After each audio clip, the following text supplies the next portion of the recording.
नमस्कार, मेरा नाम रवि श्रीवास्तव है। ये चैनल है म्यूचुअल फंड्स विद रवि। अगर आपने ये दो वीडियोस पहले देखे हैं जिसमें हमने डिस्कस किया था Motilal Oswal business cycle fund और bank of India business cycle fund, तो आपको अच्छे से डिटेल पता होगा कि बिजनेस साइकिल फंड्स क्या होते हैं। नहीं देखा कोई बात नहीं, इस वीडियो के बाद जाइएगा हमारे चैनल के पेज पे और जाके वो दो वीडियोस भी आप देख सकते हैं। आज हम डिस्कस करेंगे एक नए म्यूचुअल फंड के बारे में जिसका नाम है बंधन बिजनेस साइकिल फंड। इस वीडियो को हमने 3 पार्ट्स में बनाया है। पहले पार्ट में हम डिटेल में डिस्कस करेंगे बिजनेस साइकिल के बारे में। हम जानेंगे वो कौन से 4 बिजनेस साइकिल्स होते हैं और उन बिजनेस साइकिल्स में कौन सा सेक्टर है, कौन सी कंपनीज हैं जो कि चलती हैं। ये एक डिटेल डिस्कशन होगा जहां पे आप समझ सकेंगे बिजनेस साइकिल को और जान पाएंगे इस म्यूचुअल फंड के कॉन्सेप्ट्स को। सेकेंड पार्ट में हम डिस्कस करेंगे इस पर्टिकुलर म्यूचुअल फंड के बारे में, जहां हम जानेंगे इसका स्टार्ट डेट, इसका क्लोज डेट, कितना पैसा आप इसमें इन्वेस्ट कर सकते हैं, क्या इसमें कोई एग्जिट लोड होने वाला है, कौन से बेंचमार्क को लेके चलेगा, साथ में investment objective, asset allocation, benchmark का डिस्कशन, सारा डिस्कशन हम सेकेंड पार्ट में करेंगे। और थर्ड पार्ट में हम जानेंगे उन म्यूचुअल फंड्स को जो कि सेम कॉन्सेप्ट पे चल रहे हैं और उनकी परफॉर्मेंस कैसी रही है पीछे 1 ईयर, 3 ईयर, 5 ईयर्स, 10 ईयर्स में। हमने एक डिटेल्ड वीडियो बनाया है, हो सकता है थोड़ा सा लंबा हो जाए ये वीडियो। जो कॉन्सेप्ट है वो ये है कि आपको समझ में आए कि बिजनेस साइकिल क्या होता है, बिजनेस साइकिल फंड्स क्या होते हैं और बिजनेस साइकिल फंड्स के परफॉर्मेंसेस कैसे होते हैं। वीडियो को पूरा देखिएगा ताकि आप समझ सकें इस पर्टिकुलर म्यूचुअल फंड के बारे में। मेरा नाम रवि श्रीवास्तव है। ये चैनल है म्यूचुअल फंड्स विद रवि। हम स्पेशलाइज करते हैं नए म्यूचुअल फंड्स के बारे में। अगर आप हमारे चैनल के पेज पे जाके देखेंगे तो हमने ये पर्टिकुलर चैनल सिर्फ इसीलिए रखा है कि हम फोकस करें नए म्यूचुअल फंड्स के बारे में। जब भी कोई नया म्यूचुअल फंड आए तो हम एक वीडियो बनाएं और आपके लिए लेके आएं ताकि आप समझ सकें कि आपको इस पर्टिकुलर म्यूचुअल फंड में इन्वेस्ट करना है या नहीं करना है। अगर आप हमारे चैनल पर पहली बार आए हैं तो आपसे निवेदन है कि आप हमारे चैनल को सब्सक्राइब कीजिएगा। अगर ये वीडियो अच्छा लगे तो इसको लाइक कीजिएगा और कमेंट करके हमें ज़रूर बताइएगा कि आपको इस वीडियो में क्या अच्छा लगा। आइए शुरू करते हैं।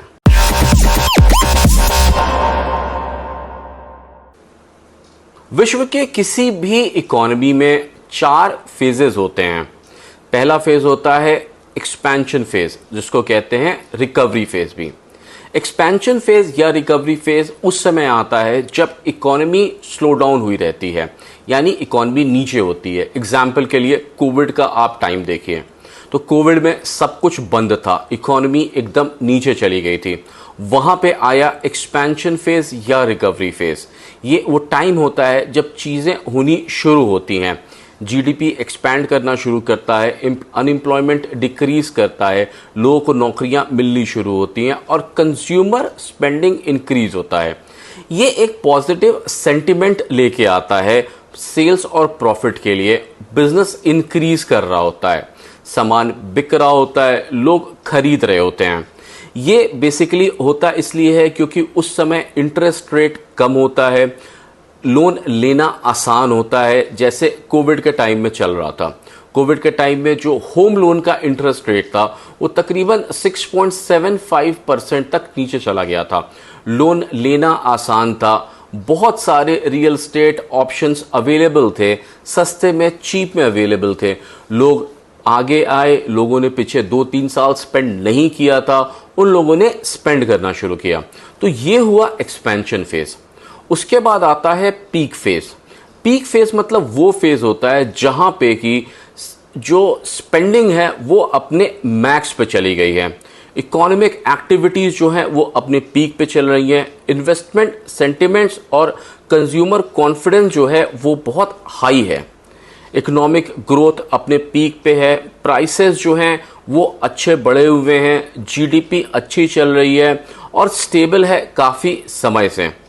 ऐसे टाइम में जो बैंक होता है वो धीरे धीरे करके अपना इंटरेस्ट रेट भी बढ़ा रहा होता है, जिससे कि लोगों को ज़्यादा प्रॉब्लम नहीं हो रही होती है, लोग स्पेंड कर रहे होते हैं और अच्छा पैसा बना रहे होते हैं। इसके बाद आता है कॉन्ट्रैक्शन फेज, यानी वो फेज जहां पे सब कुछ कॉन्ट्रैक्ट होना शुरू हो गया, यानी बंद होना शुरू हो गया। एक तरह से रिसेशन आना शुरू हुआ, इकोनॉमी जो है वो डिक्लाइन की तरफ जा रही है, जीडीपी जो है वो नेगेटिव हो रहा है, अनएम्प्लॉयमेंट बढ़ती जा रही है, कंज्यूमर स्पेंडिंग जो है वो डिक्रीज हो रहा है, प्रॉफिट जो कंपनियां बना रही थी अब वो प्रॉफिट कम बना रही हैं, नहीं बना रही हैं, कंपनियां बंद होने में लगी हुई हैं, जो इन्वेस्टमेंट सेंटिमेंट्स हैं वो वीक होने शुरू होते हैं। उसके बाद आता है ट्राउट फेज। ट्राउट फेज यानी एक ऐसा फेज जहां पे कुछ भी नहीं हो रहा होता है, सब कुछ बंद हो गया है, ना कोई नौकरी मिल रही है लोगों को, ना कोई स्पेंडिंग हो रही है, लोग बस इतना ही काम कर रहे हैं जिससे कि वो जी सके और खा सकें। तो ये 4 फेजेस होते हैं इकोनॉमी के। वर्ल्ड में किसी भी इकोनॉमी को देख लीजिए, वो ये 4 फेजेस के थ्रू ही जाता है। अब इन चारों फेजेस में अगर हम देखें तो कोई ना कोई इंडस्ट्री, कोई ना कोई कंपनी, कोई ना कोई सेक्टर प्रॉफिट कर ही रही होती है। सबसे पहले देखें तो एक्सपेंशन फेज, ये वो फेज होता है जहां पे कि सब कुछ शुरू होता है, यानी सब कुछ बंद था अब होना शुरू हुआ, यानी लोग बाहर आना शुरू किए, लोगों ने स्पेंड करना शुरू किया। अब जब ये स्पेंड करेंगे तो किस चीज में स्पेंड करेंगे?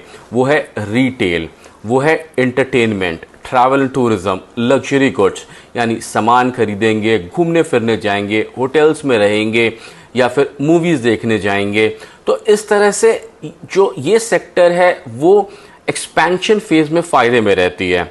अगर टेक्नोलॉजी की बात करें तो क्योंकि यहाँ पे बिजनेस इन्वेस्टमेंट बढ़ रहा होता है, इसलिए टेक्नोलॉजी भी इस टाइम में अच्छा चल रही होती है, नए नए कॉन्ट्रैक्ट्स मिल रहे होते हैं, नए नए काम बन रहे होते हैं, जिसके कारण ये अच्छा चल रही होती है। इसके बाद बात करें पीक फेज की, तो पीक फेज वो फेज होता है जहां पे कि इंटरेस्ट रेट बढ़ने शुरू होते हैं, यानी गवर्नमेंट, बैंक इंटरेस्ट रेट को बढ़ाती है। तो इस समय जो फायदे में रहते हैं वो है फाइनेंशियल इंस्टीट्यूशन जैसे banks, insurance company, asset management company, वो इंडस्ट्री जो कि मैन्युफैक्चरिंग में है, इंफ्रास्ट्रक्चर डेवलपमेंट में है, कैपिटल गुड्स में है। उस समय ऐसा चल रहा होता है कि धीरे धीरे इंटरेस्ट रेट बढ़ रहे हैं और लोग अभी भी स्पेंड कर ही रहे हैं, तो गुड्स में स्पेंड करते हैं, रिटेल इंडस्ट्रीज में स्पेंड करते हैं, तो दोनों को तकरीबन फायदा हो रहा होता है। पर बढ़त जो है वो फाइनेंशियल इंस्टीट्यूशंस की होती है, क्योंकि धीरे धीरे करके वो इंटरेस्ट रेट को बढ़ा रहे होते हैं। इसके बाद आता है कॉन्ट्रैक्शन फेज। कॉन्ट्रैक्शन फेज मतलब वो फेज जहां पे कि इकोनॉमी जो है वो स्लो डाउन करनी शुरू कर चुकी है, यानी कि जो स्पेंडिंग है कंज्यूमर की वो कम हो रही है, इंटरेस्ट रेट बढ़ चुके हैं। अब लोग उतना घूमने नहीं जा रहे या फिर उतना घर नहीं बिक रहा जितना कि पहले बिक रहा था। उस समय भी कई ऐसी चीजें हैं, कई ऐसी इंडस्ट्रीज हैं जो कि प्रॉफिट पे चल रही होती हैं, जैसे यूटिलिटीज इंडस्ट्री जिसमें इलेक्ट्रिसिटी, वाटर, गैस, ऐसे सेक्टर्स जो कि इकोनॉमी स्लो डाउन से उनको कोई इफेक्ट नहीं पड़ता। घर है तो घर में तो खाना बनेगा तो गैस आपको यूज करनी पड़ेगी, सब्जी लाना ही लाना है, पानी के बिल, बिजली के बिल भरने पड़ेंगे ही पड़ेंगे, चाहे बाहर मार्केट कैसा भी हो, पर ये तो आपको करना ही पड़ेगा। तो यहाँ पे भी एक इंडस्ट्री है जिसको प्रॉफिट हो रहा होता है। उसके बाद आता है ट्राउट फेज। ट्राउट फेज मतलब वो फेज जहां सब कुछ बंद हो चुका है, अब कुछ भी नहीं चल रहा, इंटरेस्ट रेट अपने पीक पे हैं, लोगों की नौकरियां जा रही हैं, कंपनियां बंद हो रही हैं। उस समय जो सबसे अच्छा परफॉर्म कर रहे होते हैं वो होते हैं हेल्थ केयर, क्योंकि हर कुछ तो बंद हो सकता है पर हेल्थ केयर इंडस्ट्रीज कभी नहीं बंद हो सकती।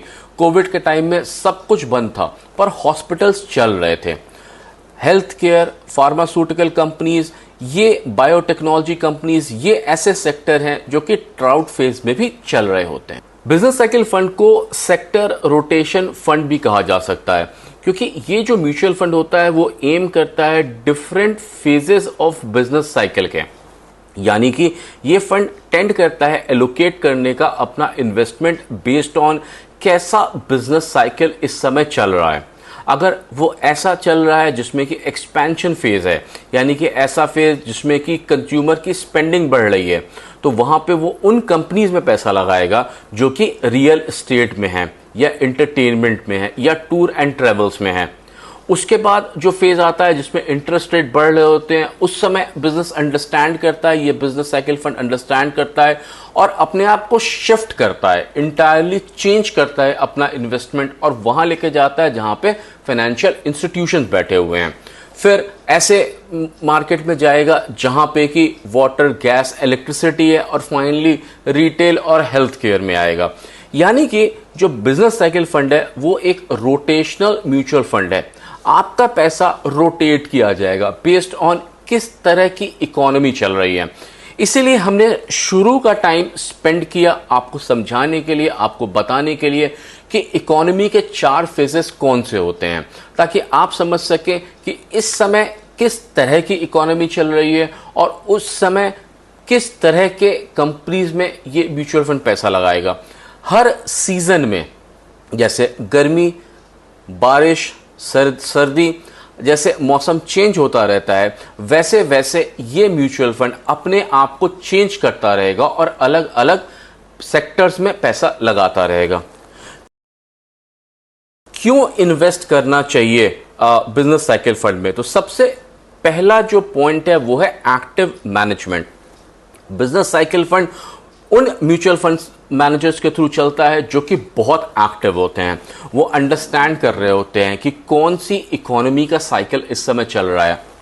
वो बिजनेस मीटिंग्स अटेंड करते हैं, वो पढ़ते हैं, समझते हैं, उनकी टीम अंडरस्टैंड करती है और फिर वो लेके आते हैं कि अच्छा अभी ये बिजनेस साइकिल चल रहा है, अभी इन कंपनीज में स्पेंड करना चाहिए। फिर जैसे जैसे बिजनेस साइकिल चेंज होता है वैसे वैसे वो कंपनीज चेंज करते जाते हैं। उसके अलावा देखें तो डाइवर्सिफिकेशन आपको खूब मिलेगी, क्योंकि यहाँ पे वो ये नहीं देखेंगे कि ये लार्ज कैप की कंपनी में ही केवल इन्वेस्ट करना है या मिड कैप की या स्मॉल कैप की। हर तरह की कंपनी में ये इन्वेस्ट करेंगे, आपको खूब सारा डाइवर्सिफिकेशन मिलेगा। जैसे जैसे कंपनियां चल रही हैं वैसे वैसे इनका इन्वेस्टमेंट होगा। ये इन्वेस्ट करेंगे एक टाइम में होटल्स में, एक टाइम में एयरलाइन कंपनीज में, एक टाइम में रिटेल कंपनी में, वहीं दूसरी जगह दूसरे टाइम में ये बैंक्स में चले जाएंगे। तो बैंक में जब जाएंगे ये इन्वेस्ट करने के लिए तो ये सारे तरह के बैंक में इन्वेस्ट करेंगे। उसके बाद मान लीजिए गैस जो प्रोवाइड करती है उन कंपनीज में इन्वेस्ट किया या वाटर जो प्रोवाइड करती है उन कंपनीज में इन्वेस्ट किया, तो आपको डाइवर्सिफिकेशन भर के मिलेगा। साथ में रिस्क मैनेजमेंट, क्योंकि यहाँ पे जो म्यूचुअल फंड का जो मैनेजर होगा वो बहुत एक्टिव होगा, वो अंडरस्टैंड कर रहा होगा कि आपका पैसा सही सेक्टर में लगा हो, सही जगह पे लगा हो, तो वहाँ पे ये इन्वेस्ट करेगा और उनको ध्यान रखेगा कि वहाँ पे रिस्क कंट्रोल हो रहा हो।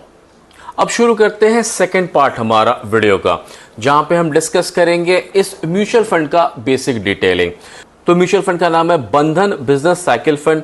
इसका ओपन डेट है 10 सितंबर, क्लोज डेट है 24 सितंबर, एलोकेशन डेट है 25 सितंबर। मिनिमम इन्वेस्टमेंट इसमें 1000 रुपीज सिप का है और 5000 रुपीज लमसम है। इसमें कोई एंट्री लोड नहीं, कोई एग्जिट लोड नहीं है। एनएवी 10 रुपीज का है। फंड टाइप ये ओपन एंडेड है। इन्वेस्टमेंट ऑप्शन इसमें ग्रोथ और IDCW है। इन्वेस्टमेंट प्लान इसमें डायरेक्ट प्लान और रेगुलर प्लान है। कैटेगरी ये सेक्टोरल थीमेटिक की है। बेंचमार्क के निफ्टी 500 TRI है और ये सूटेबल उनके लिए है जो कि लॉन्ग टर्म का इन्वेस्टमेंट देखते हैं। हालांकि इस म्यूचुअल फंड में बेंचमार्क का ज्यादा कोई कॉन्सेप्ट नहीं है, क्योंकि यहाँ पे जो म्यूचुअल फंड मैनेजर है वो उस पूरे 500 के वर्टिकल में अंडरस्टैंड करेगा कि बिजनेस साइकिल इस समय किस जगह पे चल रही है और उसके बाद उन कंपनीज को पिक करेगा। अगर इन्वेस्टमेंट ऑब्जेक्टिव की बात करें तो यहां पे जो बेंचमार्क है वो निफ्टी 500 TRI है और इन्वेस्टमेंट ऑब्जेक्टिव ये है कि ये एक लॉन्ग टर्म ग्रोथ के लिए ये म्यूचुअल फंड आया है। तो मेन कॉन्सेप्ट जो इस म्यूचुअल फंड का है वो ये है कि ये अंडरस्टैंड करेगा कि जो इकोनॉमी है वो किस बिजनेस साइकिल में चल रही है, उसके बाद उसमें से वो कंपनीज पिक करेगा, उनमें इन्वेस्ट करेगा लॉन्गर टाइम ड्यूरेशन के लिए, ताकि रुक करके वहां पे वो पैसे बना सके। इसके जो फंड मैनेजर हैं वो है मिस्टर विशाल, जो कि vice president fund management equities हैं। मिसेस रितिका जो कि वाइस प्रेसिडेंट इक्विटीज़ हैं, मिस्टर हर्षल जो कि वाइस प्रेसिडेंट फंड मैनेजमेंट हैं, और मिस्टर गौरव सतारा जो कि असिस्टेंट मैनेजर इक्विटीज़ हैं। अगर एसेट एलोकेशन की बात करें तो यहां पे 80 to 100% का पैसा जो है वो ऐसी कंपनी में लगाया जाएगा जो कि आप फंड मैनेजर सेलेक्ट करेगा बिजनेस साइकिल के ऊपर। यानी टोटल 500 कंपनीज में जिस तरह की कंपनी इस समय परफॉर्म कर रही है, जिस तरह का बिजनेस साइकिल चल रहा है, उसमें 80 to 100% का पैसा लगाया जाएगा। साथ में 0 to 20% का पैसा ओवरसीज सिक्योरिटीज में भी लग सकता है, 0 to 20% का पैसा डेट सिक्योरिटी और मनी मार्केट इंस्ट्रूमेंट में लग सकता है, और 0 से 10% का पैसा रिट्स और इन्विट्स में भी लगाया जा सकता है। अब इस म्यूचुअल फंड में अगर बेंचमार्क को देखें तो बेंचमार्क का ज्यादा कोई कॉन्सेप्ट नहीं है। बेंचमार्क जो ये फॉलो करेगा निफ्टी 500 टीआरआई, तो यहां पे निफ्टी 500 टीआरआई को सिर्फ इसलिए लिया गया है क्योंकि ये एक लार्ज वर्टेक्स प्रोवाइड करना चाहता है, यानी पूरी 500 कंपनियां प्रोवाइड करना चाहता है ऑप्शन के लिए, ताकि ये कंपनीज में से पिक कर सके। बेस्ड ऑन बिजनेस साइकिल ये पिक करेगा कौन सी ऐसी कंपनी है जिसमें कि इसको इन्वेस्ट करना है और वहां पे ये इन्वेस्ट करेगा। तो अब आते हैं थर्ड पार्ट इस वीडियो के, जिसमें कि उन म्यूचुअल फंड्स को देखते हैं जो कि सेम बेंचमार्क को लेके चल रहे हैं, यानी सेम थीम को लेके चल रहे हैं। तो यहां पे आप देखिए हमने एक लिस्ट बनाया है जिसमें कि HDFC, Kotak, quant, axis, Tata, ICICI और HSBC। यहां पे ये सारे म्यूचुअल फंड है जो कि सेम थीम, सेम प्लान को लेके चल रहे हैं, उसी इन्वेस्टमेंट को लेके चल रहे हैं। हालांकि हर किसी का म्यूचुअल फंड का मैनेजर डिफरेंट है, तो यहां पे हम कह नहीं सकते कि ये भी स्कीम ऐसा ही परफॉर्म करेगा जैसा कि इसने किया है, क्योंकि जो म्यूचुअल फंड मैनेजर है वो अपनी अंडरस्टैंडिंग लगाएगा और उसके अकॉर्डिंगली ही वहां पे वो इन्वेस्ट करेगा। देखते हैं इनकी परफॉर्मेंस कैसी रही है। तो पहले देखिए वो म्यूचुअल फंड जो कि 1 ईयर से चल रहे हैं। आपके सामने HDFC, कोटक, क्वांट, एक्सिस और टाटा हैं जो कि तकरीबन 1 ईयर से सेम थीम को लेके चल रहे हैं। सबसे अच्छी परफॉर्मेंस रही है क्वांट बिजनेस साइकिल फंड की, जिसने तकरीबन 71.27% का परफॉर्मेंस दिया है। उसके बाद देखिए टाटा बिजनेस साइकिल फंड जो 51.64% का परफॉर्मेंस दिया है। यहां से ये तो पता चल सकता है कि इन जैसे म्यूचुअल फंड्स में पैसा लगाने से प्रॉफिट होगा, पर हम ये आइडिया नहीं लगा सकते कि ऐसा ही परफॉर्मेंस रहेगा हमारे भी इस म्यूचुअल फंड का। अब देखिए एक ICICI prudential business cycle fund जिसने कि 1 ईयर और 3 ईयर से चल रहा है। इसका NAV 24.04 रुपीज़ है और इसका परफॉर्मेंस देखें तो 45.79% और 26.74% है। साथ में देखिए HSBC बिजनेस साइकिल फंड जिसने कि 1 ईयर में 49.97, 3 ईयर्स में 26.26 और 5 ईयर्स में 25.07% का परफॉर्मेंस दिया है। तो यहां पे आप टोटल डेटा देखिए, ये टोटल डेटा है, इसको देख करके आप एनालाइज कर सकते हैं, आप समझ सकते हैं कि किस तरह की परफॉर्मेंस रही है इन जैसे म्यूचुअल फंड्स की, और आइडिया लगा सकते हैं अगर सेम थीम को लेकर के ये भी म्यूचुअल फंड आएगा तो ऐसी परफॉर्मेंस इसकी भी हो सकती है। तो आज के इस वीडियो में हमने डिस्कस किया एक नए म्यूचुअल फंड के बारे में जिसका नाम था बंधन बिजनेस साइकिल फंड। एक बार रिकैप कर लेते हैं। इसका ओपन डेट 10 सितंबर है, क्लोज डेट 24 सितंबर है, अलॉटमेंट डेट 25 सितंबर होगा। मिनिमम इन्वेस्टमेंट इसमें 1000 रुपीज सिप के लिए और 5000 रुपीज लमसम के लिए है। कोई एंट्री लोड नहीं, कोई एग्जिट लोड नहीं। सेक्टर ये फॉलो करेगा सेक्टोरल थीमेटिक का, और ये बेंचमार्क यूज करेगा निफ्टी 500 टीआरआई का। हालांकि बेंचमार्क की कोई रेलेवेंस नहीं है, इसको हमने पहले भी बताया। यहाँ पे मेन जो रेलेवेंस होगी वो बिजनेस साइकिल फंड की होगी। इसके जो फंड मैनेजर्स हैं वो अंडरस्टैंड करेंगे किस कंपनी में पैसा लगाना है और तभी उस कंपनी में पैसा लगाएंगे। सूटेबल उनके लिए है जो कि एक लॉन्ग टर्म का इन्वेस्टमेंट देखते हैं और हाई रिस्क का प्रोफाइल मेंटेन करते हैं। अगर आपने वीडियो यहां तक देखा, आपको वीडियो अच्छा लगा, अगर आप हमारे चैनल पर पहली बार आए हैं तो आपसे निवेदन है कि आप हमारे चैनल को सब्सक्राइब कीजिएगा। अगर ये वीडियो अच्छा लगे तो उसको लाइक कीजिएगा और कमेंट करके हमें ज़रूर बताइएगा कि आपको इस वीडियो में क्या अच्छा लगा। मैं आपका दोस्त रवि श्रीवास्तव, थैंक यू।